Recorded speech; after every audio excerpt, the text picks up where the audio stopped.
Mercredi 8 novembre 2023, chers téléspectateurs, c'est toujours un plaisir de vous retrouver dans cette nouvelle édition et merci de nous avoir choisis pour vous informer. Tout de suite, dans les détails des informations de ce jour, le candidat Ange Radouel apportera des solutions efficaces pour la filière vanille, des solutions qui permettront de redresser et de protéger ce secteur d'activité, notamment de protéger les agriculteurs locaux, a-t-il déclaré à Sambave et à Mananaar. Le candidat Ange Radouel a également annoncé que la nécessité de poursuivre la réhabilitation des routes pour faciliter la circulation des produits. Judical Radjanirin et entre Radjabé.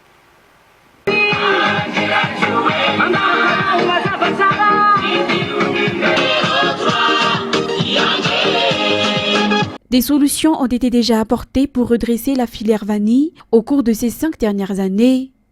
De nombreuses réunions, consultations et démarches ont eu lieu afin de connaître l'avis de tous les acteurs et cela a été un succès bien qu'il y a eu des failles, déclare le candidat numéro 3, Ange Radouel. Actuellement, des solutions ont été trouvées afin d'améliorer le prix de la vanille ainsi que les revenus des agriculteurs. Le candidat Ange Radouel a déclaré lors de son passage à Sambave la construction d'une usine pour transformer ce produit localement. Mananaar Nord, qui est également producteur, est concerné par cette solution. Mananaar n'est pas seulement reconnu pour la production de vanille, mais pour la relance de l'économie locale. Les routes seront réhabilitées pour faciliter la circulation des produits. Le candidat Ange Radouel a rappelé à Mananaar Nord, ainsi qu'à Mandjitsar et Befandjina Nord, la réhabilitation de nombreuses routes qui ont été achevées dans le pays au cours des 5 dernières années, prouvant que ce qu'il a promis, il l'accomplit. 94% des cartes électorales au sein du Foukoutane d'Ambouipouti, dans le 2e arrondissement, ont été distribuées jusqu'à ce jour. Selon le chef de Foukoutane, une stratégie a été mise en place pour accélérer leur distribution. Toutes les cartes électorales ont été livrées de porte à porte, mais il y a eu aussi des gens qui ont récupéré les leurs au sein du bureau des Foukoutane. Anduna Martina et Antar Khatanraville. À 8 jours de l'élection présidentielle du 16 novembre, seulement 6% des cartes électorales n'ont pas encore été distribuées dans le Foukoutane Ambouipouti, 2e arrondissement. Ce Foukoutane qui compte environ 2063 électeurs. Le Foukoutane d'Ambouipouti a établi une stratégie particulière pour leur distribution et c'est ce qui a accéléré le processus, selon le chef Foukoutane. Ces cartes électorales ont été réparties dans chaque secteur et distribuées auprès de chaque foyer par la suite. La distribution se poursuit toujours cette semaine et ceux qui souhaitent récupérer les leurs peuvent aussi le faire auprès du bureau de Foukoutane, même le week-end, jusqu'au jour du scrutin. En outre, le chef Foukoutane a confirmé que chaque citoyen qui a déjà reçu sa carte électorale doit signer la liste électorale pour vérification.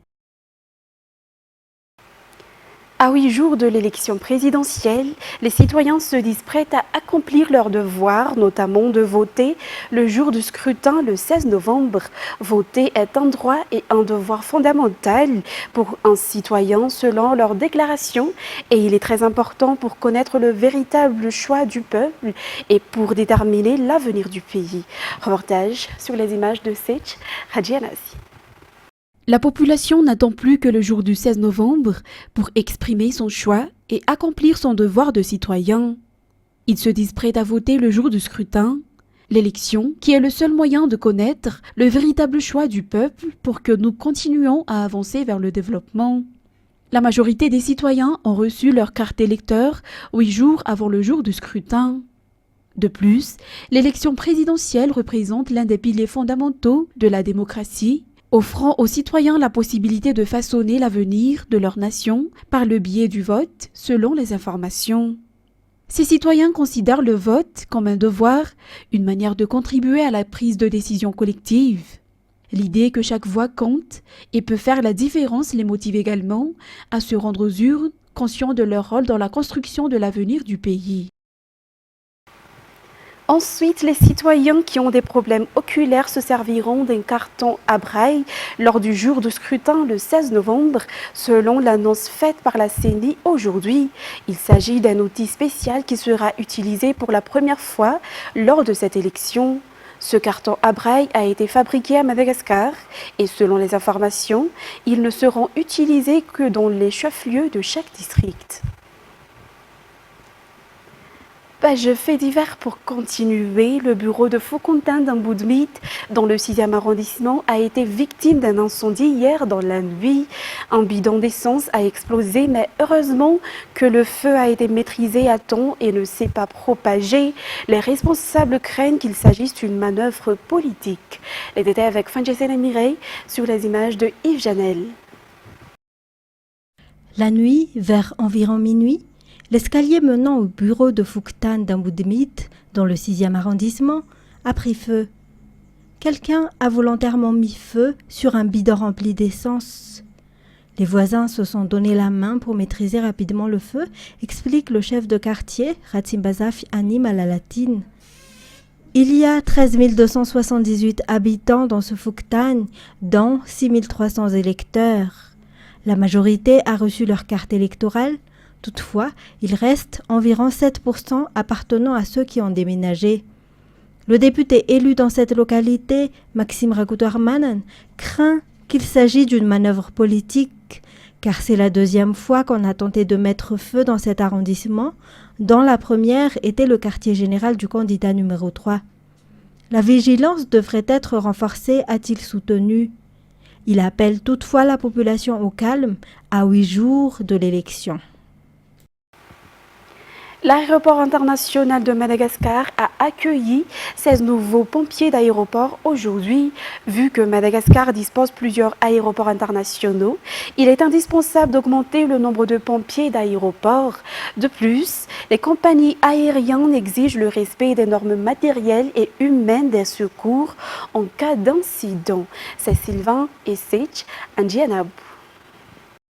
Sur les 12 aéroports dont dispose Madagascar, il doit y avoir au moins une équipe de pompiers.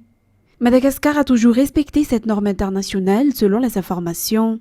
En raison de la hausse du nombre de vols et de l'expansion des besoins de compagnies aériennes, le service des pompiers au sein de l'aéroport international d'Ivat a accueilli aujourd'hui ces 16 nouveaux pompiers d'aéroport. Le pompier d'aéroport assure généralement les mêmes fonctions qu'un pompier classique, mais ces tâches sont appliquées à l'aviation. La principale est de prendre les mesures nécessaires en cas d'accident ou d'incendie. Néanmoins, la lutte contre les incendies n'est qu'une infime partie de son travail, car les sapeurs-pompiers au sein de l'aéroport international assurent également le secours des victimes, l'assistance en cas d'accident routier ou aérien au sein de l'enceinte aéroportuaire, d'explosion ou d'effondrement de bâtiments, ainsi que les évacuations d'urgence. Ces 16 nouveaux pompiers d'aéroport ont suivi une formation durant 15 jours à Antananarivo et ils assureront par la suite leurs fonctions au sein de différents aéroports de Madagascar. BNT région du Vaknakaraj produira désormais jusqu'à 4000 poulets gaz par mois grâce au soutien reçu par les éleveurs émanant du ministère de l'Agriculture et de l'Élevage. Les éleveurs ont reçu hier des poulets gaz ainsi que des aliments destinés aux poulets et d'une formation gratuite. L'objectif est de continuer à améliorer l'élevage de poulets gaz qui font la renommée de BNT selon les informations. Reportage de Sylvain Essich. Près de 80% des agriculteurs et éleveurs de Madagascar élèvent des poulets gaz. Mais selon les informations, la consommation moyenne de viande de poulet gaz à Madagascar n'est que 2,4 kg par personne par an.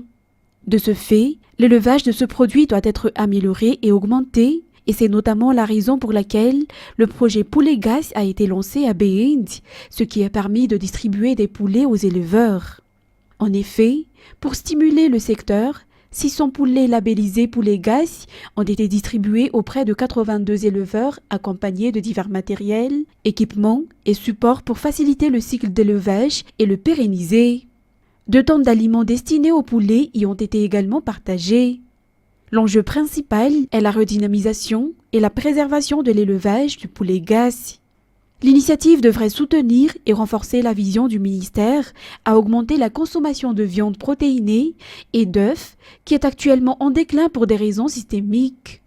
L'objectif est de raccommoder et de rééquilibrer l'ensemble de la structure agricole et élevage, et le soutien aux éleveurs des différents secteurs fait partie des étapes que le ministère de l'Agriculture et de l'Élevage a planifiées auparavant. En effet, la construction d'un grand marché à Behind est déjà programmée par le ministère de tutelle, selon toujours les informations. Concernant les actualités météorologiques, il n'y a pas de risque de conditions météorologiques extrêmes à prévoir au cours de cette semaine selon le service de la météorologie. Toutefois, la pluie sera au rendez-vous presque dans toute l'île jusqu'à lundi. Rose Christelle Rakout-Malal nous en dit plus. En général, le passage frontal au sud et sud-est du pays caractérisera le temps sur l'ensemble du pays cette semaine. Des pluies seront attendues dans presque toute l'île. Le mercredi et le jeudi, sauf dans les régions Analanzruf, Atsnanan et Menabe, au nord d'Alochamangour et au sud de Sofia, où le temps sera peu nuageux. Les averses isolées orageuses se focaliseront sur la partie nord et près des côtes centre-est du pays le vendredi jusqu'à dimanche et atteindront les hautes terres le lundi. Les températures maximales connaîtront une hausse significative, c'est-à-dire 24 à 39 degrés Celsius sur les hautes terres et dans le Grand Sud le samedi et le dimanche. En ce qui concerne maintenant les actualités internationales, Israël a annoncé resserrer son emprise sur la ville de Gaza dans le nord du territoire palestinien où ses soldats ont poursuivi mercredi leur avancée afin d'écraser les combattants du Hamas sans espoir de répit pour les civils palestiniens pris au piège. Le point avec France 24. Le ministre de la Défense, Yoav Gallant, a dit que pour la première fois, des troupes israéliennes se trouvaient au cœur de Gaza City. Aujourd'hui, c'est donc la première journée de combat au sol dans cette ville. On n'a pas d'informations extrêmement précises de l'avancée des troupes, puisqu'il reste comme une chape de plomb informationnelle immense de la part de l'armée israélienne et puis de la part de nos contacts à Gaza qui ont de moins en moins de réseaux pour rester en contact avec le monde. Ce que l'on sait, c'est que depuis 48 heures, l'armée israélienne entourait totalement la ville de Gaza City, coupant ainsi l'enclave palestinienne en deux. Il y a désormais un Gaza Nord et un Gaza Sud. À Gaza Nord, il reste encore beaucoup de civils qui n'ont pas évacué vers le sud. Ils sont exposés à un danger constant et extrême avec ces frappes aériennes qui se multiplient et puis maintenant ces combats terrestres qui atteignent le cœur de Gaza qui est encore extrêmement peuplé de civils. Et puis, il faut quand même le préciser, les habitants au sud ne sont pas en sécurité, loin de là, il n'y a pas d'endroit sécurisé dans la bande de Gaza. Les frappes aériennes continuent et sont également très puissantes dans le sud de l'enclave. C'est dans ce contexte que l'armée israélienne a annoncé ce matin avoir tué l'un des commandants du Hamas. Il s'appelle Marsan Abou Zina. Il est notamment à la tête de la production d'armes du Hamas et de matériel de combat. Il a été tué dans une attaque aérienne un petit peu plus tôt dans la semaine, mais sans beaucoup plus de précision. Et puis, Netanyahou l'a répété, il n'y aura pas de trêve humanitaire sans le retour des otages. Il parle de potentielles pauses tactiques pour permettre aux civils de fuir et puis pour permettre à ces otages de pouvoir être libérés. Mais en tout cas, à l'heure actuelle, il n'y aura pas de trêve.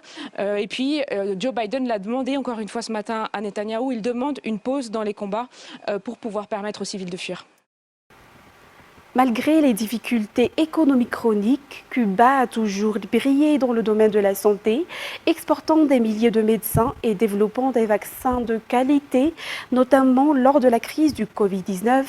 Mais cet étendard de la révolution cubaine est en train de s'essouffler. Avec la pénurie de médicaments, les Cubains sont confrontés à une insécurité sanitaire dont ils avaient jusqu'à maintenant été à l'abri. France 24.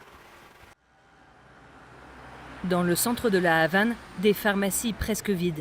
Une scène difficile à croire dans un pays où la santé était un secteur d'excellence depuis des décennies.